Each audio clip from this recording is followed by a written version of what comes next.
But guess what? You don't have to, because I got your back. Oh, I'm praying for you with the joy in walking in here every Sunday morning. Is that I done lifted every face I look at. Thank you. Even if they don't be here, Jesus has given all of himself to me. Yeah, I ain't got no condition. When it comes to lift it up, because he has given me the time. Yes. He has given me the time. So I can pray and call names and go way until I saw Oscar. Amen. See, and then I look at Carlton, and we had on our T-shirts, and the baby, the girl, she was just tickled at them T-shirts we had. And I said, now where's that boy? Wait a minute, he has grown so.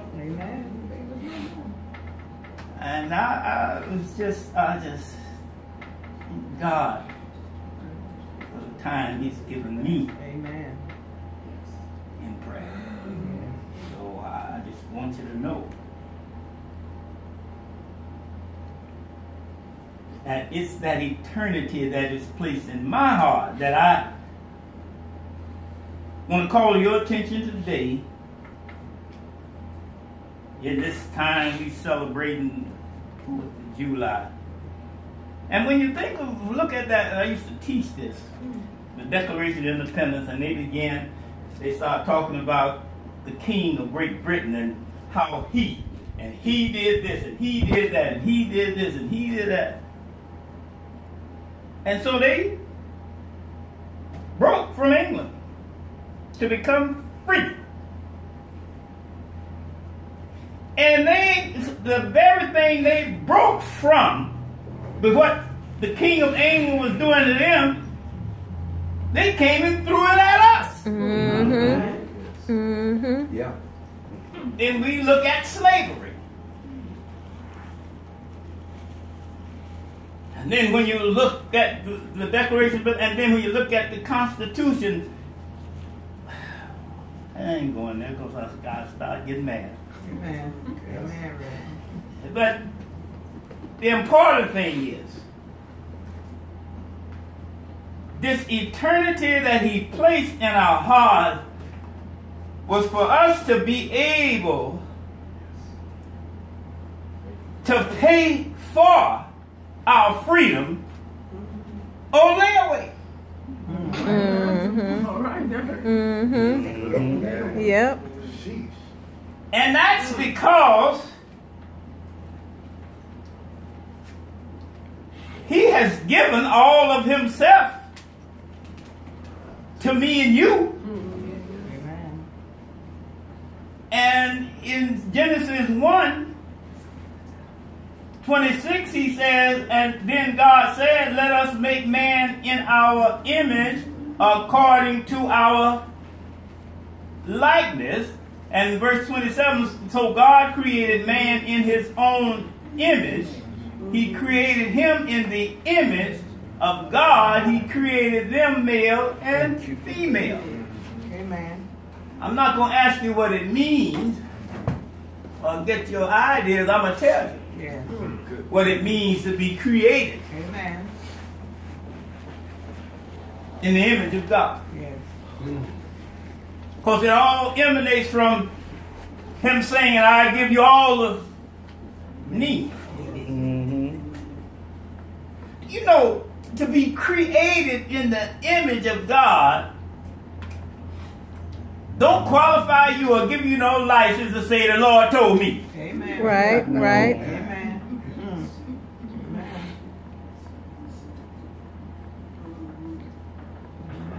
And where the biblical writer was coming from when he saw, the Hebrew writer, where he's coming from is the fact that the Jews believe in a kind of corporal reality corporeality meaning in the body or the body of. So they thought of God in terms of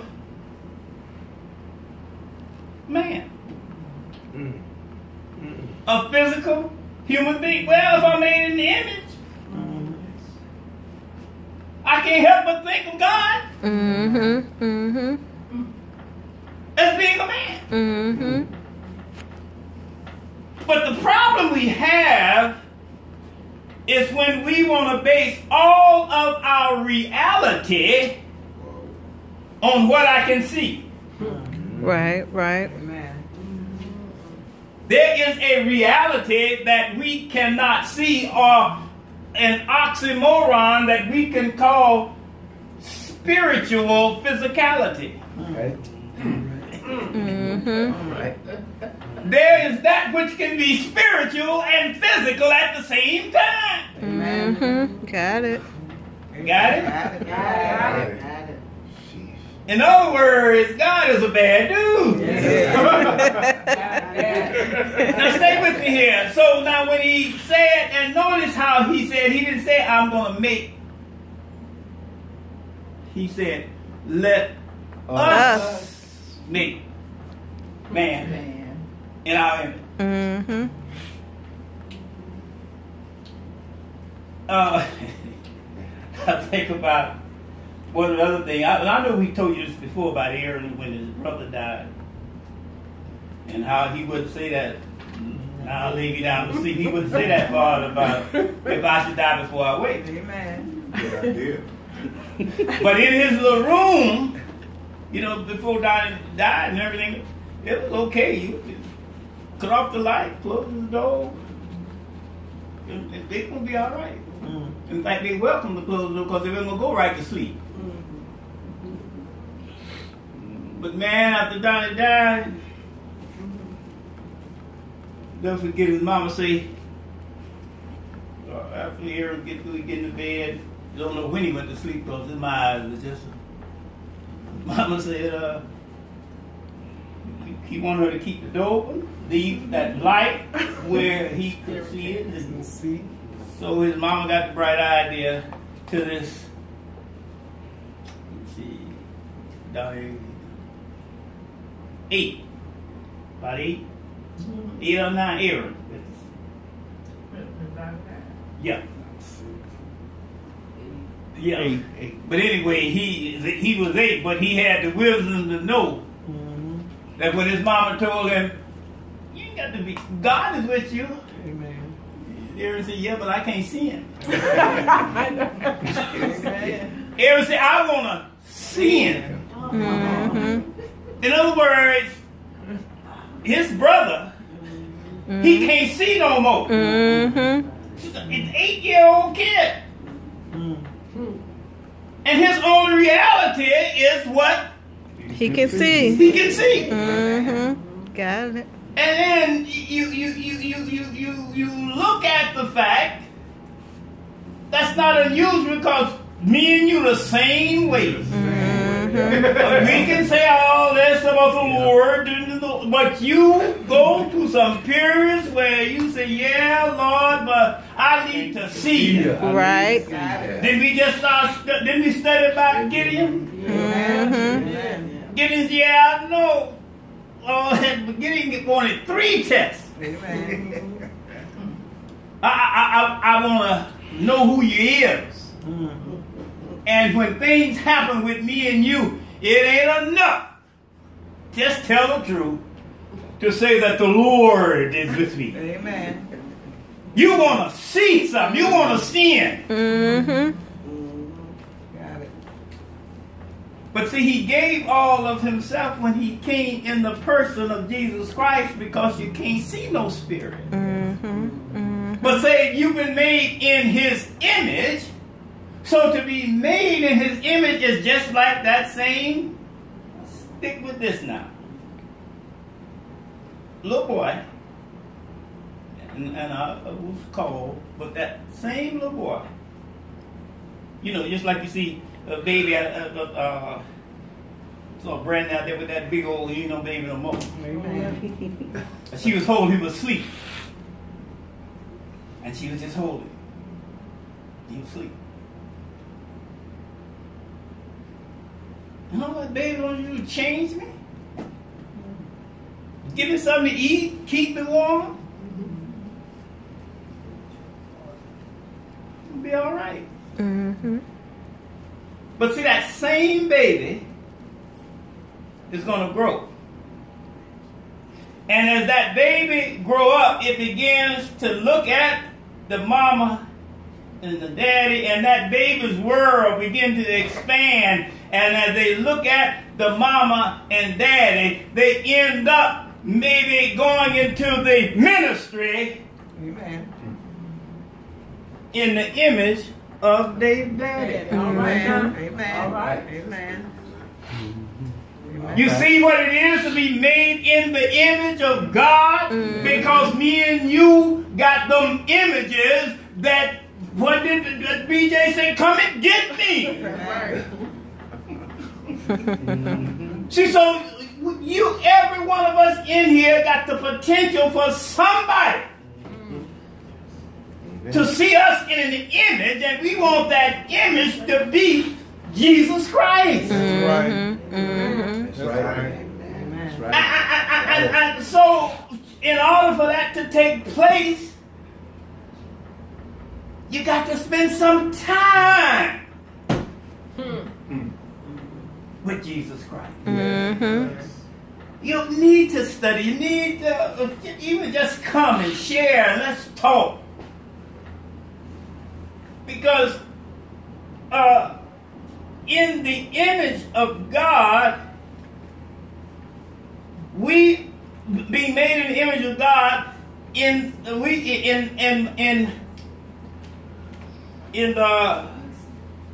2 Peter, the 4th chapter, we're starting at verse 3.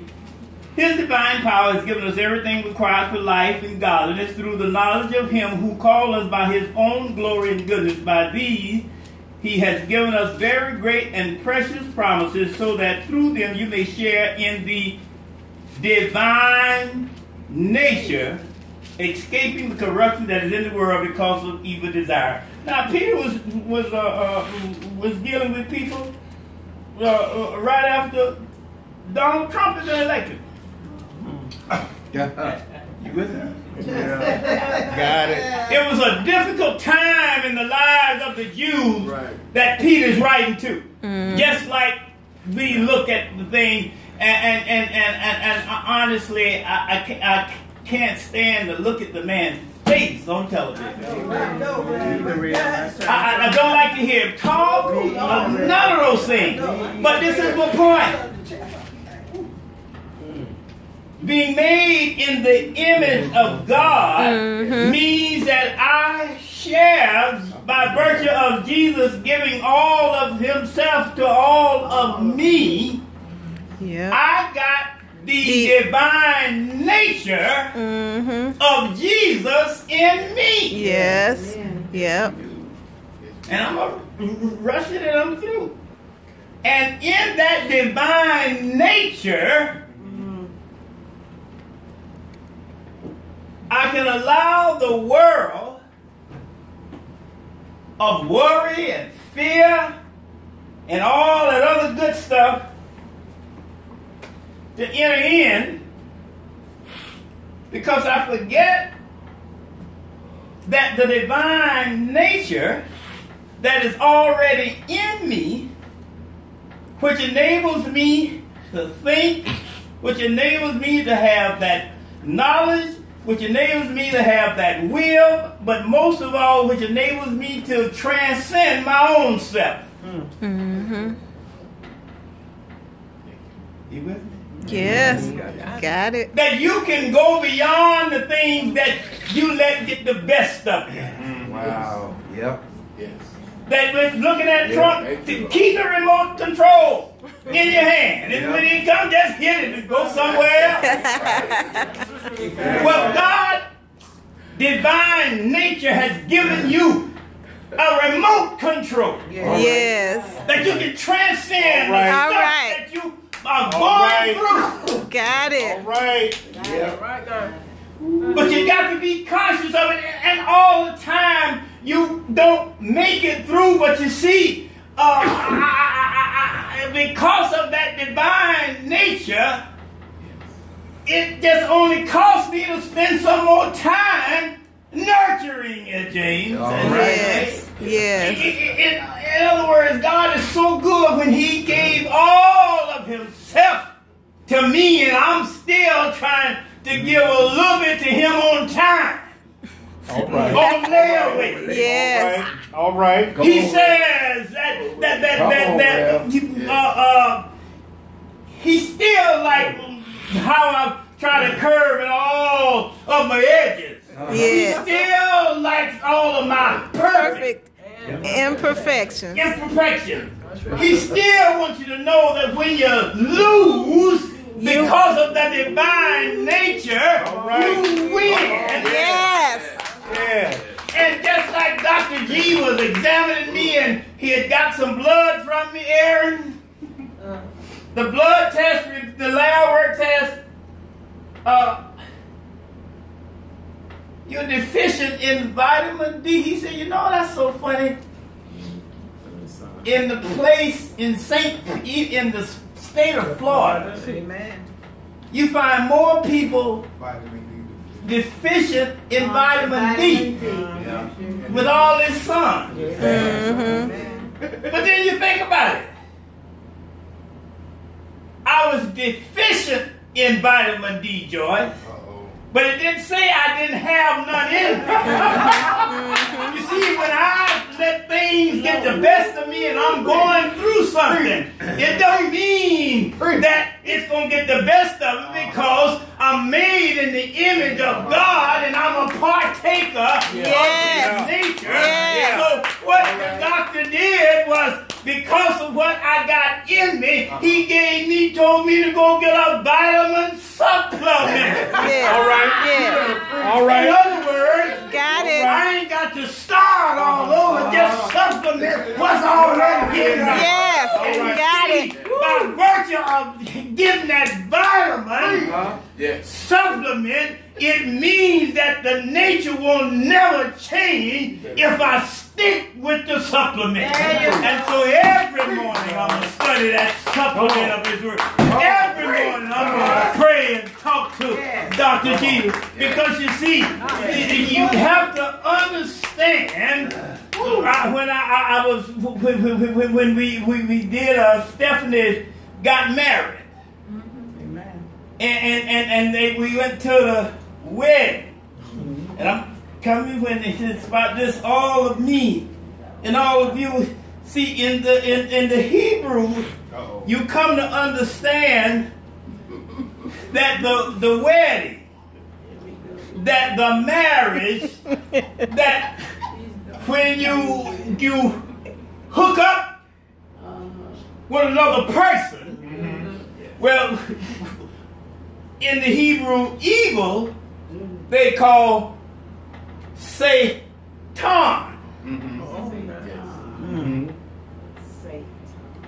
But to deal with that, there is something they call a Katon. Okay. Okay. And what is a Katon to deal with Satan?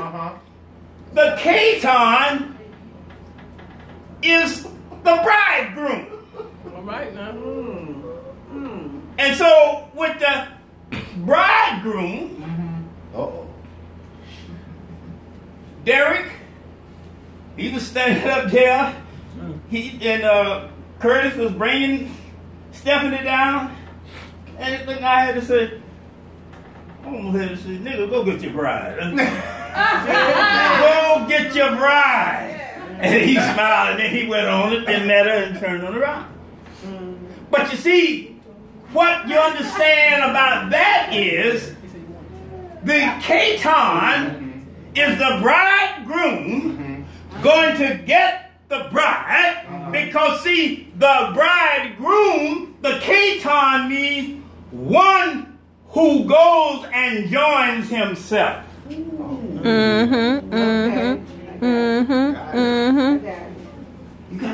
Yes. Yes. One who goes and joins himself. Got it. So God is the bridegroom, the church is the bride, and he came for us in the image that we are, so that he could give all of himself to me so that he could join me. All right. Yes. Yes. So to deal with Satan, exercise your Katon and understand that God is your bridegroom, the Katon, which means one who goes to join himself. Yes. And if you're made in the image of God, it ain't nothing new. It's God going to be with God. Yes. Yes. I didn't hear you. Got it. Got it. Got it. Be real with me now. Yes. We got it. You got to be real with me. Tell me you got it, so I can conclude. Yes. We got it. We got it, Dad. Do what you do. Say it again, Rev. Say it again. In other words, the bridegroom goes to get the bride because the bridegroom, the Ketan, is one who joins himself. Okay. We were made in the image of God.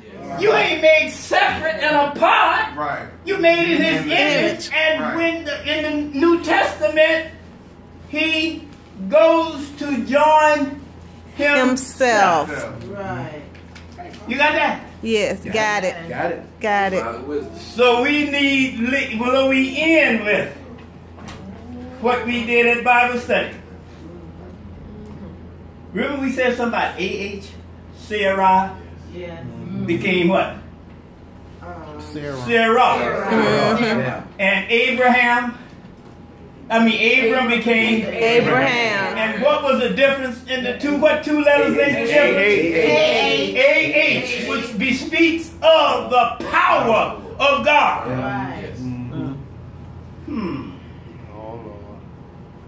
In the Hebrew, there is something they call zero, a zeroah. But we know what a zero is, don't we? Yes. Because aside from being made in the image of God, we ain't nothing but a zero. All right. But you see, when you add AH to the end of zero, you got zero R. Oh, wow. And what zero R means that you have moved from being a zero to all of the best God can be about. Yes. Now wait a minute. You don't stop there. What the zero being added, the AH being added to the zero is the same as it being added to your name, not in the alphabetical sense, but in the spiritual sense. Okay. All right. Because he who joins himself to a zero, you with me? Yes. He takes that zero, adds an AH to it, which means that everything that zero was ain't no more. All right. But it was what he was, while we were out in the world, while we were doing all of everything that we could do, and we're going to be talking about Moses next week, a murderer. Yes. Yes. David, a man after God's own eye. A murderer. And the point being that you add your AH to our zero, God wants you to know that the worst in you has to bow down to the AH that he has. Yes. So all of everything about you, God is saying, add it to me. Because it's still in my image. So you take all of me and I give me all of you, and you can do it on time. You don't need the whole 22 alphabet of the Hebrew. Just take the A and the H. Thank you. You need to know you're made in God's image and how much God loves you. Yes. And He has put those things in His Word to let you know. I mean, just the alphabets. Everything God has meaning. You see. And I just have to end with on a personal note. When my son got sick and he eventually died, I ain't care nothing about no credit. Amen. Amen. I was just concerned about my son. And with no credit,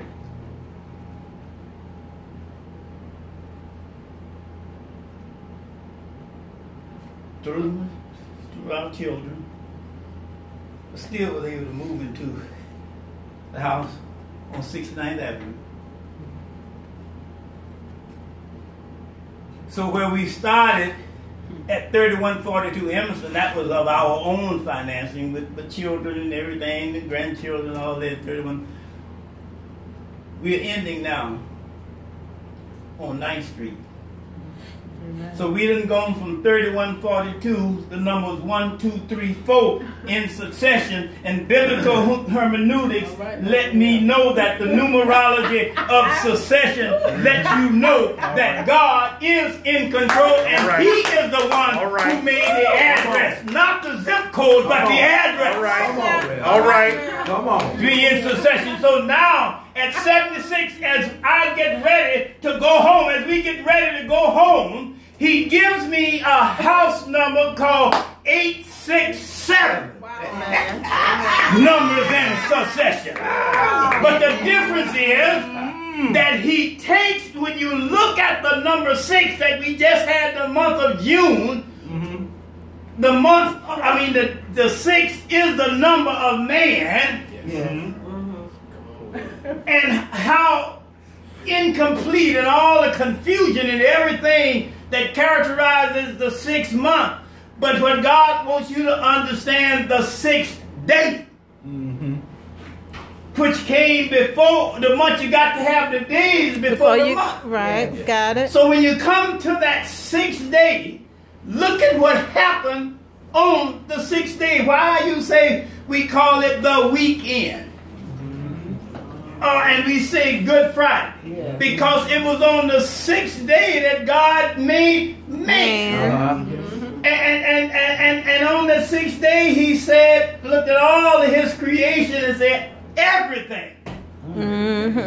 Don't say, I ain't gonna eat no pork. No, He said, everything I made is good. Yes, everything. yes. Everything. Got it. But see, He had to hurry up on the 6th day to get Him down from that cross, because see, on the 6th day is the day of man. We see the worst in man. Stay with me now. I'm finishing up, but I want you to stay with me and see if you get this.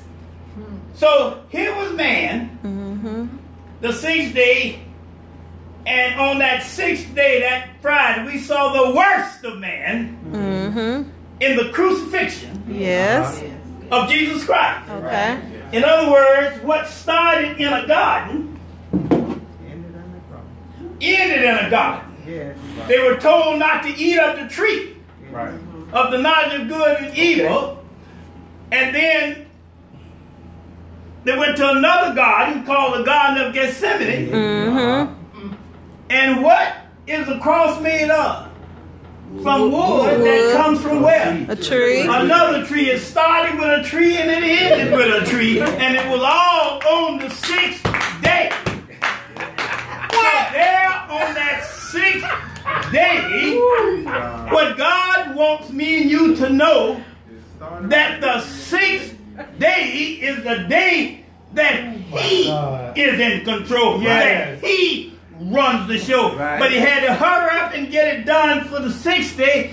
Man's day, all the trouble and everything that can happen on the sixth day, so we can get in here to July, New Philadelphia, the seventh month. The seventh month. Because you see, 7 is divine perfection from all that confusion and everything on the 6th day, the day of man. The 7th day is the day of God. And when you call the 7th day, he wants you to understand how important it is that you rest, that you come to church, that you get some spiritual renewal and grow to the point, because there is also an 8th day. Wait a minute, what you talking about, Mr. B?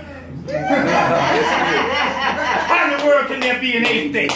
Well, you got to first look at the 7th day. For the Jews, the Old Testament, it was the Sabbath. And it was the day that they say God rested.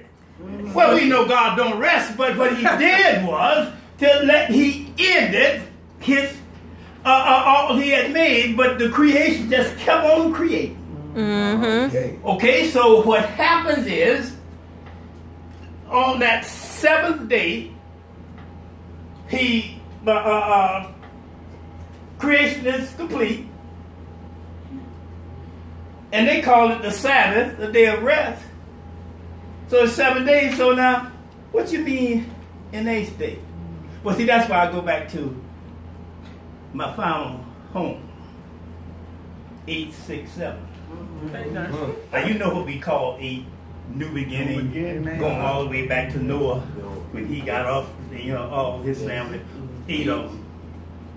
But the mystery of the 8th day that God wants me and you to understand. No, ain't no 8th day as such. But on the 7th day, he ended creation.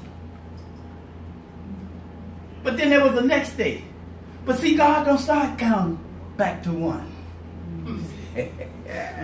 Because eternal life says, at the end, there's another beginning.